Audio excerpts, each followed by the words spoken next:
Hi guys! Welcome back to my vlog, and for today, magsaswatch tayo ng mga lipstick. Tuesday I went in Muller here near in our place, and meron ako nakita ng mga bagong labas ng mga products, but this one is product also by Muller, guys. Yan. So I have 5 different colors ng lip gloss, which is we are going to swatch it together, guys. Actually, na-open ko tong mga to. So, ipakita ko sa inyo yung una. Yung brand niya is Terra Nature. Kita ba? Terra Nature. Yan yung name ng brand, but under pa rin siya ng Muller products. Muller is parang ano siya dito, guys, parang Watson sa atin sa Pilipinas.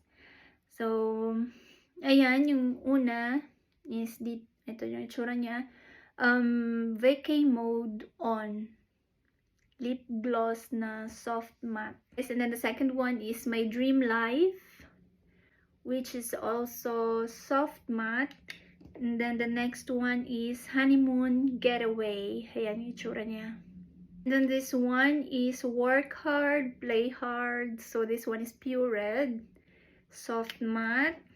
And the last one is from Pink Vibes Only. Ayan.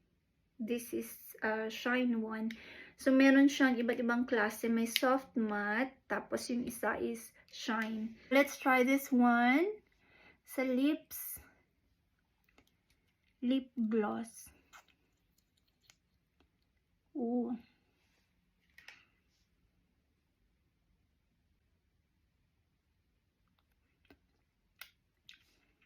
I will add more. So, that's it yung itsura niya, guys. Maganda siya, guys. Promise. Yung parang hindi ko lang bet masyado is yung ito niya. Sobrang liit sa lips ko. Ito, oh. But, maganda siya. Yung next one is ito. Honeymoon Getaway.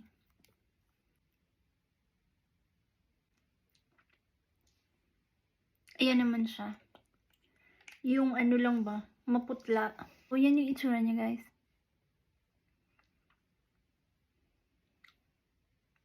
Third one is My Dream Life. Okay. Let me see the Dream Life. So, sa ibabaw ko naman maglalagay.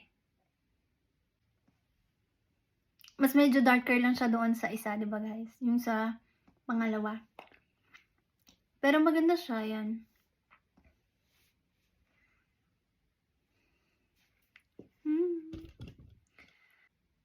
Okay, and then this one is Pink Vibes Only.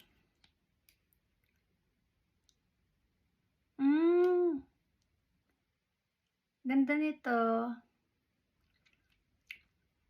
Parang lip, ano lang.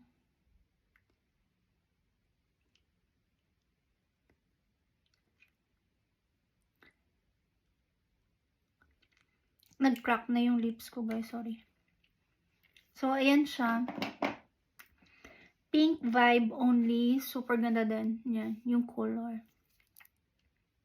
Yung last is ito.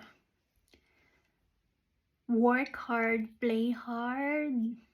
Which is obviously color red. Uy.